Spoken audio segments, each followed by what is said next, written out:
Hey everyone, welcome to my video. আজিৰ এইটো ভিডিঅ'ত আমি শিকিম উল্কাবৃষ্টি শব্দটোৰ ইংৰাজী কি বা ইয়াৰ অসমীয়া মিনিং কি আৰু ইয়াৰ আন এটা অসমীয়া প্ৰতিশব্দ কি। উল্কাবৃষ্টি মানে হ'ল মিটিয়ৰ শ্বাৱাৰ বা ষ্টাৰ শ্বাৱাৰ, মানে কেতিয়াবা কেতিয়াবা মহাকাশৰ পৰা পৃথিৱীৰ বায়ুমণ্ডলত বহুত উল্কা একেলগে সৰে।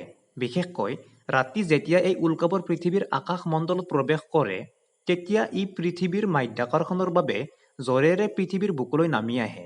ফলত ই পৃথিৱীৰ বায়ুমণ্ডলৰ লগত প্ৰচণ্ড খুন্দাৰ সৃষ্টি হৈ উজ্বলি উঠে।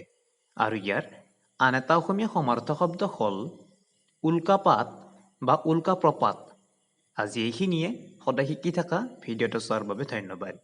আমি প্ৰায়ে ব্যৱহাৰ কৰি থকা এনেকুৱা কিছুমান নতুন নতুন শব্দৰ অৰ্থ শিকাৰ কাৰণে চেনেলটো ছাবস্ক্ৰাইব কৰি ৰাখিবা, লগতে নটিফিকেশ্যন বেলটো দবাই থবা। এই ভিডিঅ'বিলাক অকল পঢ়াশলীয়া ছাত্ৰ ছাত্ৰীৰ বাবেহে, এনে নহয়, ই আনৰো উপকাৰ নিশ্চয় কৰিব।